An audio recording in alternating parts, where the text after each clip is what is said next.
এটা তো কেউ বলে নাই এখনো। আলাপ হলে তখন দেখা যাবে কতদিনে হলে ভালো হবে, যেটা আপনারা বলেন। এটা তিনি কারো তো এমন না যে এটা আমি এক্ষুনি করে দেবো, বললে করে দেবো।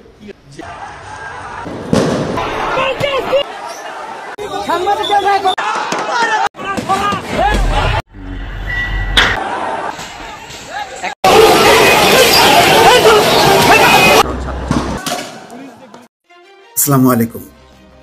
নতুন সরকার দায়িত্ব নিতে না নিতেই নতুন করে রাজনৈতিক চাপের মুখে পড়েছে, সেটি পরিষ্কার। সজীব ওয়াজেদ জয় দাবি করছেন 90 দিনের মধ্যে নির্বাচন দিতে হবে। অন্যদিকে আসিফ নজরুল বলছেন যে বর্তমান যে অন্তর্বর্তী সরকার যতদিন প্রয়োজন ততদিন ক্ষমতায় থাকবে। তার মানেই হচ্ছে এই অন্তর্বর্তী সরকারের মেয়াদ দীর্ঘ হবে, এটি পরিষ্কার। নাহিদ ইসলাম অবশ্য বলেছেন নির্বাচিত প্রতিনিধিদের কাছে দ্রুত ক্ষমতা হস্তান্তরই লোক। দ্রুত, সবাই দ্রুত বলছেন, যতদিন প্রয়োজন বলছেন, কিন্তু বোঝাই যাচ্ছে যে একটা আমূল সংস্কার করতে চায় অন্তর্বর্তী সরকার।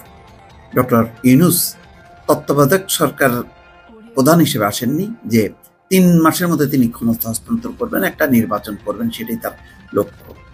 তারা বারবার বলছেন যে তাদের লক্ষ্য হচ্ছে আমূল সংস্কার, বিচার বিভাগ, প্রশাসন, নির্বাচন কমিশন। এই সংস্কার ছাড়া আসলে যে নির্বাচন যেটি হবে তার মধ্য দিয়ে যেই গণমানুষের আকাঙ্ক্ষা এবং নির্বাচনকে যে কক্ষিগত করা, তার যেই প্রচেষ্টা, তার যেই চলমান যেই পদ্ধতি, সেটার পরিবর্তন হবে। একটা আমূল সংস্কার করতে চায় ডক্টর ইউনূসের নেতৃত্বাধীন অন্তর্বর্তী সরকার। সেই কথাটা ডক্টর আসিফ নজরুল কিন্তু পরিষ্কার করে বলছেন। অন্যদিকে আওয়ামী লীগের চাওয়া কি? আওয়ামী লীগের চাওয়া হচ্ছে দ্রুত নির্বাচন দিয়ে তারা জয়, পরিষ্কার বলছেন যে তারা বিশ্বাস করে তারা ক্ষমতায় আসবে, যদি ক্ষমতায় নাও আসে তারা বিরোধী দলে থাকবেন। অন্তর্বর্তী সরকারকে আবার মাহবুবুল হানিফ স্বাগত জানিয়েছেন, আবার বলছেন যে যাতে সংখ্যালঘুদের উপর অত্যাচার না হয় এবং যাতে আওয়ামী লীগ তারা যাতে নির্যাতন নিপীড়নের শিকার না হয়।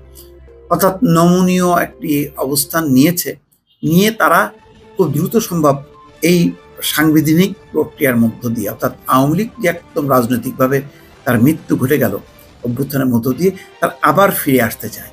তারা জানে যে ফিরে আসার পর নানা ইস্যু নিয়ে তারা আন্দোলন করবে এবং সেই ক্ষেত্রে তো সংখ্যালঘুদের উপর হামলা, তার বিচার, এই বিষয়গুলো তারা সামনে এনে আস্তে আস্তে সংগঠিত করবে এবং ভারতের একটি সমর্থন তারা অতীতে পেয়ে এসছে। ভবিষ্যতেও এই ইস্যুটা যদি তারা জোরালো করতে পারে তাহলে ভারত সহ পশ্চিমাদের দৃষ্টি কাটতে পারবে। ফলে তারা আভ্যন্তরীণভাবে এবং আন্তর্জাতিকভাবে শক্তিশালী হবে, এটাই তাদের লক্ষ্য। অর্থাৎ তাদের লক্ষ্য এটা না যে বিচার, যেমন আজকে সজীব ওয়াজেদ জয় বলছেন যে অতীত ভুলে যেতে, এবং বলছেন যে তার মা কোনো নির্দেশ দেননি, এটা পুলিশের সংশ্লিষ্ট কর্মকর্তারা তারা দায়ী, তাদের কারণে এটি ঘটেছে, এমন একটি বলার চেষ্টা করছে। অর্থাৎ এই যে হত্যাকাণ্ড সংঘটিত হয়েছে, যার কারণে বলা হচ্ছে যে শেখ হাসিনাকে আদালতের মুখোমুখি হতে হবে, আন্তর্জাতিক আদালত অথবা দেশীয় আদালত। সেই বিষয়টিকে এড়িয়ে যাওয়ার জন্য তারা এখন পুলিশের কর্মকর্তাদের উপর দোষ চাপানোর চেষ্টা করছে।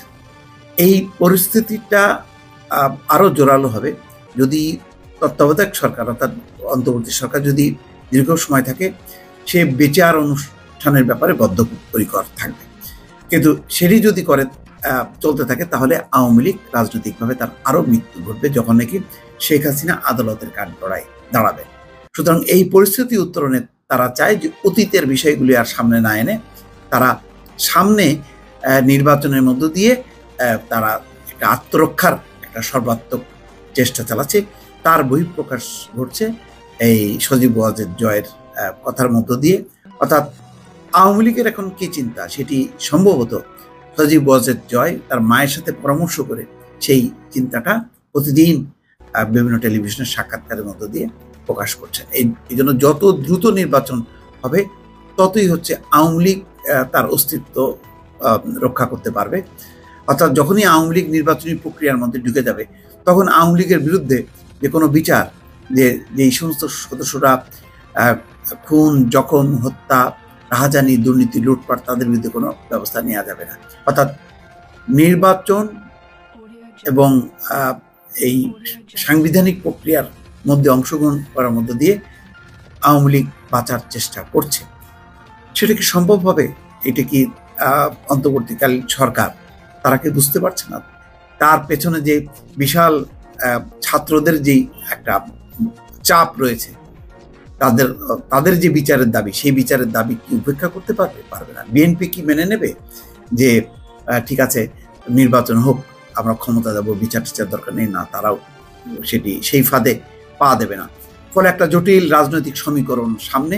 সেই সমীকরণে কিভাবে এই অন্তর্বর্তী সরকার তার মেয়াদটা কি আসলে কি 90 দিনের মধ্যে সে নির্বাচন করে বিদায় নেবে, নাকি লম্বা সময় নেবে? আসিফ নজরুল যদিও বলেছেন যে যতদিন দরকার ততদিন থাকবে, আবার নাহিদ ইসলাম বলছেন দ্রুত নির্বাচনী লক্ষ্য। সব মিলিয়ে এখনো কিন্তু একটা অস্পষ্টতা আছে যে সরকার আসলে কি তার পরিকল্পনা, সেই পরিকল্পনাগুলো সম্পন্ন কিভাবে করবে, কবে নাগাদ শুরু করবে, সেই পুরো বিষয়টি না পরিষ্কার না হওয়া পর্যন্ত কিন্তু এক ধরনের রাজনৈতিক অচলাবস্থা, অস্পষ্টতা মানুষের মধ্যে থাকবে। এটি স্বাভাবিক। দর্শক, ভালো থাকবেন। আল্লাহ হাফেজ।